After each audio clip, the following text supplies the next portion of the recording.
وَيَسْأَلُونَكَ عَنِ الْمَحِيضِ، جیسے شرک سے بچو کہ وہ اعتقادی نجاست ہے، کیونکہ انما المشرکون نجس، اس طرح ظاہری نجاست سے بھی بچو، اور اس کا ایک فرق خود اپنی اہلیہ، اپنی منکوہ پر کچھ دنوں کا آنا ہے۔ بی بی صاحبہ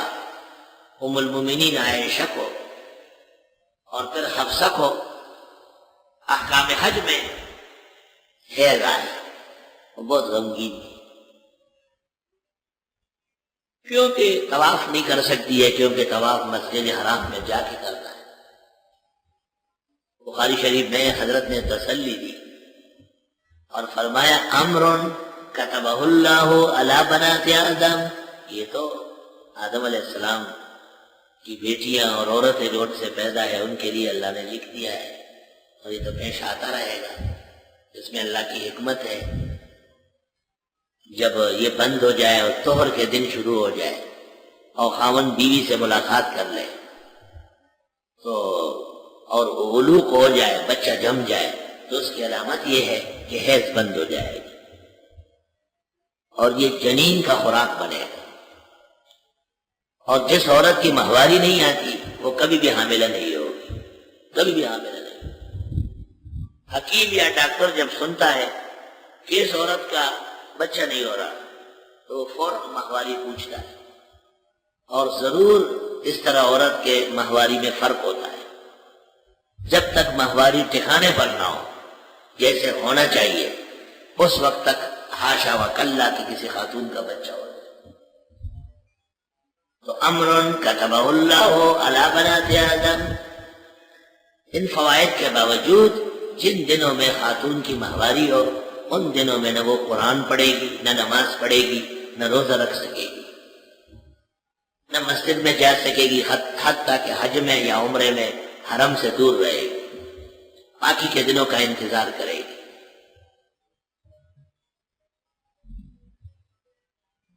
شیخ الاسلام ابن تیمیہ نے ایک پریشان تبا عورت جس کا سفر قریب ہے، فلائٹ طے شدہ ہے، اور وہ انٹرنیشنل فلائٹ ہوتی ہے، جب ایک دفعہ کینسل ہو جائے تو دوبارہ ملنا آسان نہیں، 3 مہینے بیٹھا رہا، عورت ذات ہے، کس کے ساتھ جائے گی؟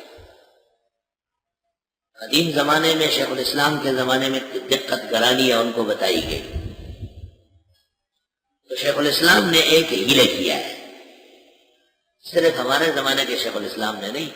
گزشتہ زمانے کے شیخ الاسلاموں نے بھی ہیلے کیے، لیکن وہ مالی مفاد کے لیے نہیں تھے، بلکہ وہ ایک مسلمان عورت کو طواف زیارت کرانا تھا۔ مسئلہ یہ ہے کہ سارا حج تو باہر ہوتا ہے، وقوف عرفہ باہر، مزدلفہ باہر، منا باہر، مگر طواف زیارت تو حرم ہے، اور اس کو ماہواری آئی ہے، 10 دن ٹھہر نہیں سکتے۔ تو ائمہ میں 3 امام مالک، شافعی، احمد، ان کے نزدیک طواف کے لیے وضو شرط ہے، کیا ہے؟ جیسے نماز کے لیے، لیکن امام ابو حنیفہ کے نزدیک طواف صلاۃ نہیں ہے، اور وہ کہتے ہیں کہ وضو واجب ہے، اور قصداً ترک کرنا گناہ کبیرہ ہے، اور طواف واجب الادا ہے، لیکن شرط نہ ہونے کی وجہ سے ایک پریشان حال عورت جس کا قافلہ جا رہا ہے یا اس زمانے میں فلائٹ بہت ہو رہی اور پاک ہونے میں دیر ہے، ان کو یہ شیخ الاسلام نے ہیلہ لکھا ہے کہ وہ نہائے، دھوئے، پاک کپڑے پہنے اور نیچے لنگوٹیاں کس لے تاکہ خون کا کوئی قطرہ دبہ حرم میں نہ گرے، اور آ کر کے طواف کر دیں اور باہر جا کر کے دم دے دیں۔ شیخ الاسلام چونکہ حنبلی ہے، ان کے نزدیک تو بکرا و مینڈا ہے، مگر حنفی فقہ میں ہے کہ گائے یا اونٹ کرنا پڑے، کیونکہ رکن اعظم یعنی طواف زیارت وہ حالت غیر طہارت میں ہو گیا ہے۔ عجیب باتیں کہتے ہیں، سب سے پہلے ہمارے مذہب پر ضرورت کے لیے فتویٰ شیخ الاسلام ابن تیمیہ نے دیا ہے، شیخ الاسلام ابن تیمیہ، اور یہ وہاں عام مشہور ہے، تمام حنابلہ اس پر فتوے دیتے ہیں، ویسے تو امام ابو حنیفہ اور حنفیت سے خفا رہتے ہیں۔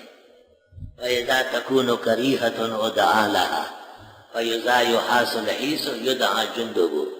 جب پھنس گئے پوری دنیا کے مذاہب میں گنجائش نہیں تھی، امام صاحب کے مذہب کا جزیہ پکڑ لیا۔ شیخ الاسلام ابن تیمیہ کے متعلق مشہور ہے کہ انہوں نے ہدایت کی شرح لکھی ہے، بلوچستان چمن میں ایک شخص کے گھر میں دیکھا ہے۔ ابن تیمیہ نے ہدایت کی شرح لکھی اور اس نے کہا میں نے چاروں مذہب کی فقہ دیکھی، میں نے حنفی مذہب کی کتاب ہدایات جیسی جامع کتاب نہیں دیکھی، تو میں نے اپنے تفقہ بڑھانے کے لیے اس پر کام شروع کر دیا۔ لا الہ الا اللہ۔ بعض خواتین اس زمانے میں دوائیاں کھاتی ہے، گولیاں کھاتی ہے، کیپسول لیتی ہے اور اس سے ماہواری رک جاتی ہے، یہ جائز ہے، اس میں کوئی حرج نہیں ہے، تاکہ وہاں پاک صاف رہے، خوب عبادت کرے۔